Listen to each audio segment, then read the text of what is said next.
Constitución Política de 1991, época posmoderna por décadas hasta el 2022. Parte 1.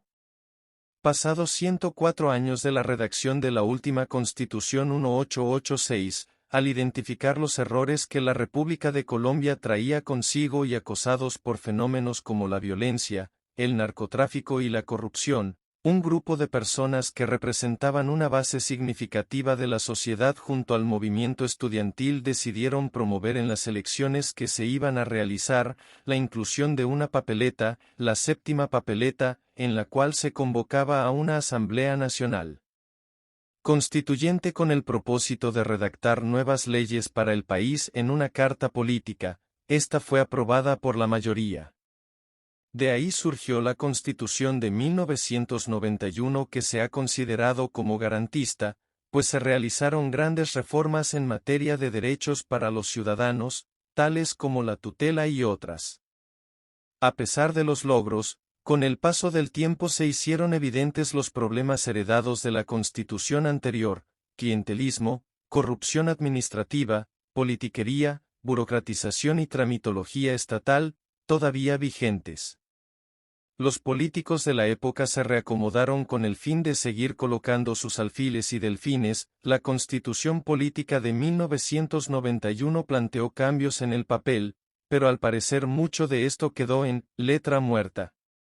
En la memoria de muchos compatriotas quedó grabado el proceso 8000 llevado a cabo contra el presidente Ernesto Samper y su gobierno que, además, como es de conocimiento de muchos, fue y es un caso cerrado, impunidad total e igualmente, se recuerda esa época por las grandes masacres que enlutaron a la provincia colombiana y que produjeron el desplazamiento forzado de la población por todo el territorio nacional.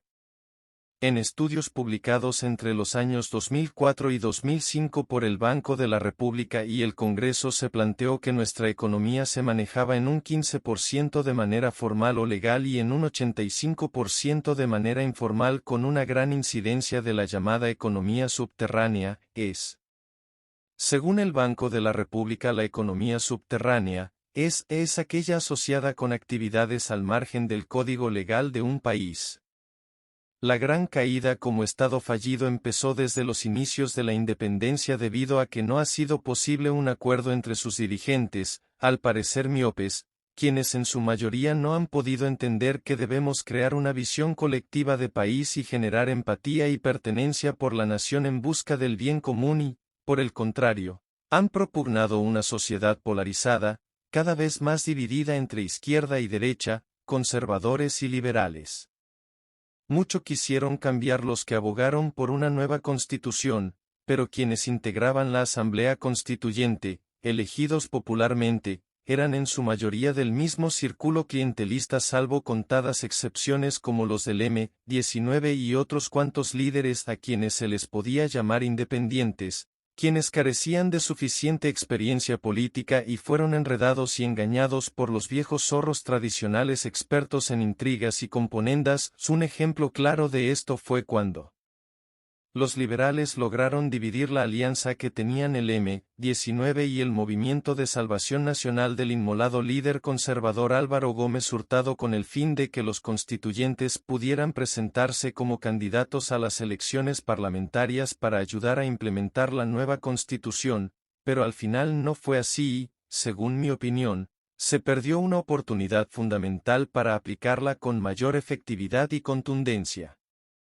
La delincuencia siguió en aumento en asocio con algunos de los líderes politiqueros, por lo cual no era extraño encontrar alianzas entre políticos regionales y el AMPA. Uno de los peores casos fue el proceso 8000, el cual merece un capítulo aparte en la historia de Colombia. Ha sido tal el descontento con nuestra débil e ineficiente justicia que la gente termina por acogerse a una justicia que no la manipula el ser humano y que genera tranquilidad en las personas de bien alejadas de la ambición, la justicia divina. Después de hacer este viaje cronológico por acontecimientos y acciones donde la clase dirigente es la protagonista, vemos la radiografía de una nación y de un Estado que no han sido capaces de obtener su máximo potencial, es decir, se hace visible la historia de un país con muchos talentos humanos e infinidad de recursos naturales, reducido y opacado por minorías ambiciosas y corruptas que no se han preocupado por el bien común desde los tiempos de la independencia. En mi opinión, con el anterior balance se hace necesario encomendarse a Dios para que nos dé sabiduría y buen juicio a la hora de elegir a nuestros líderes, teniendo muy en cuenta su historia personal y los logros que hayan alcanzado en los diferentes campos donde se haya desempeñado.